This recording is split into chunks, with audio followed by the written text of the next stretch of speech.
Welcome to Big Homeopathy. I'm your host, Sarah Thompson. Hi, welcome to Big Homeopathy. I'm your host, Big Homeopath, Sarah Thompson. The heavens don't have anything against me. They just wheel in their mighty cosmic armature moment by imperceptible moment. But there's still that time at the beginning of October when it's suddenly dark. When you go out to light the grill and you have to turn on the outside lights.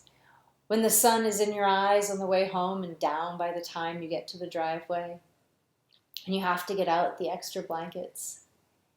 It feels like it happens in an instant.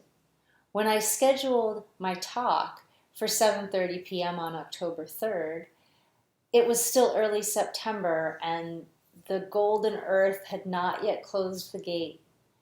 But by the time October 3rd rolled around, that gate was groaning in the bluster and the laundry was coming in damp at dusk.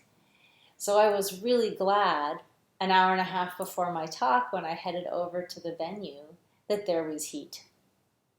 Except there wasn't any power at all. I walked into the building, it was cold, it was dark, I flipped the switches, nothing happened.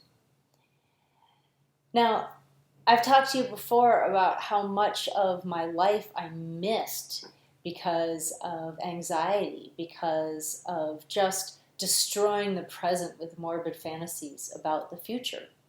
But here's the situation where there's a very real issue in the present that's going to affect an immediate plan in the future that doesn't really have room for no power and no light and no heat.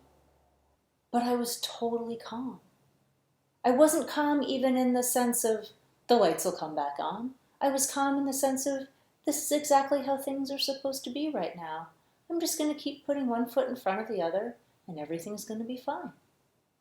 And indeed, it was. Half an hour later, the property manager came over and grumbled at the electrical panel for about 15 minutes. And he eventually got everything back on.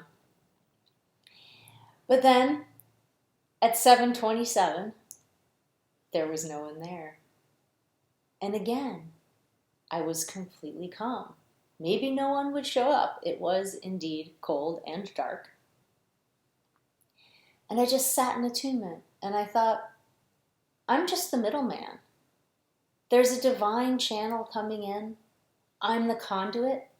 I take the downloads. I translate the response. I just work with what I'm given. And I'm giving everything I need.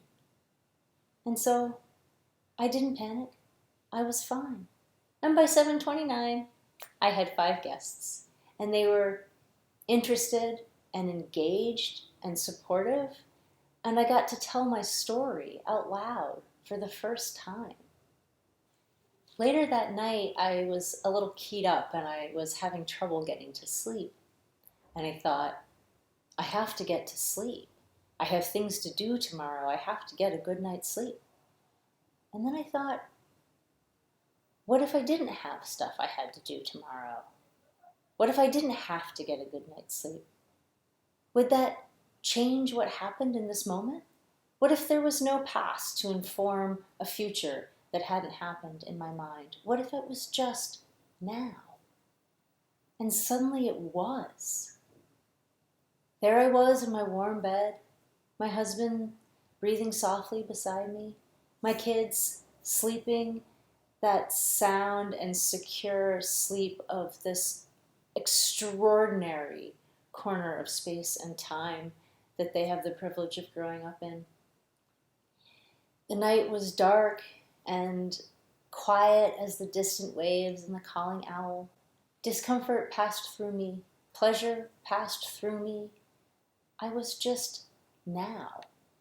Last week I encountered another old story of mine about how I'm misunderstood and I'm unheard and I'm marginalized. And then also the story that I had created to defend myself against those old feelings. That I'm the contrarian, that I'm the dissident, that I'm the rebel, that I'm the revolutionary. I remember a birthday party when I was a kid. I feel like it's the only birthday party I remember. And the kids were playing one of those terrible games that children devise to establish the pecking order and make it clear who's in and who's out. I've never seen my children play a game like this. I don't know where the trauma comes from that inspires this type of activity. But certainly among girls who are, sixth, seventh grade, whatever age I was, this was the type of game that people played. And in this one person would leave the room and everyone else would talk about the good things and bad things about them, and then that person would come back in and get the report. And the most popular girl in the school stepped out of the room, and in the brief conversation that ensued, everyone came to the consensus that she did not, in fact, have any negative qualities. And I flipped out.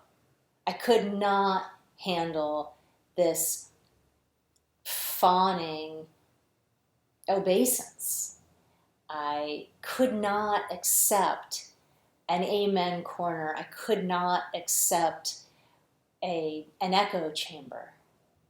I always felt like I had to speak for the opposite viewpoint, to voice the unpopular opinion, to present the contrary position. But I wanted to be loved and included and to belong. And so when the crowd would circle up against me, I had no tools for managing these feelings, the heat in my face and in my body, the sense of shrinking, the terror of exile. And so I built an identity to protect myself against that pain, that I became the outsider. And that became a source of strength for me. That here I had built this armor to keep out the pain because I didn't know how to let it wash over and through me. And I thought I had moorings. I thought I had an anchor, but all I had done was pour my feet into concrete. I had built a cage for myself and said, this is just who I am. But it's not who I am. I'm pure light. I'm nobody at all. I'm just here now in the present. That is true freedom. The days are getting shorter, and it's nothing personal. That's Big Homeopathy this week. Take a moment if you know somebody that could use some support in cancer treatment, with cancer diagnosis, or after cancer treatment, to click the links in the description or to send them along to somebody else, to sign up for my mailing list, because I offer this free transformational cancer session to everybody that's interested in how maybe homeopathy can help them improve their quality of life and find the healing that brings them home. Thank you. I'll see you next week.